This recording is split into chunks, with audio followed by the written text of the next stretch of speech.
बाद में ईसा तिबेरियस के समुद्र के पास अपने शिष्यों को फिर दिखाई दिए।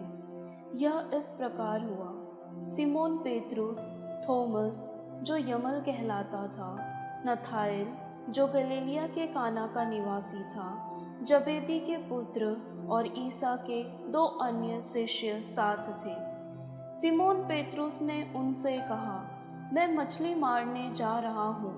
वे उससे बोले, हम भी तुम्हारे साथ चलते हैं। वे चल पड़े और नाव पर सवार हुए, किंतु उस रात उन्हें कुछ नहीं मिला।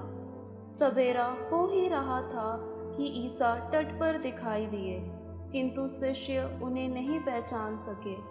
ईसा ने उनसे कहा, बच्चों, खाने को कुछ मिला? उन्होंने उत्तर दिया, जी नहीं।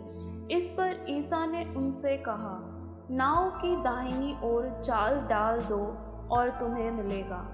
उन्होंने जाल डाला और इतनी मछलियां फंस गई कि वे जाल नहीं निकाल सके।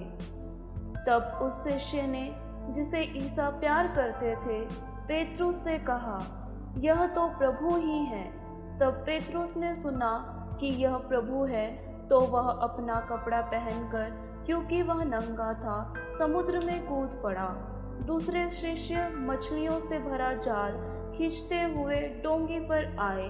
वे किनारे से केवल लगभग 200 हाथ दूर थे। उन्होंने तट पर उतरकर वहां कोयले की आग पर रखी हुई मछली देखी और रोटी भी। ईसा ने उनसे कहा, तुमने अभी अभी जो मछलियां पकड़ी हैं, उनमें से कुछ ले आओ। सिमोन पेत्रुस गया और जाल किनारे खींच लाया। उसमें से 153 बड़ी बड़ी मछलियां थीं और इतनी मछलियां होने पर भी जाल नहीं फटा था। ईसा ने उनसे कहा, जाओ जलपान कर लो। शिष्यों में किसी को भी ईसा से यह पूछने का साहस नहीं हुआ कि आप कौन हैं। वे जानते थे कि वह प्रभु हैं। ईसा अब पास आए, उन्होंने रोटी लेकर उन्हें दी और इसी तरह मछली भी।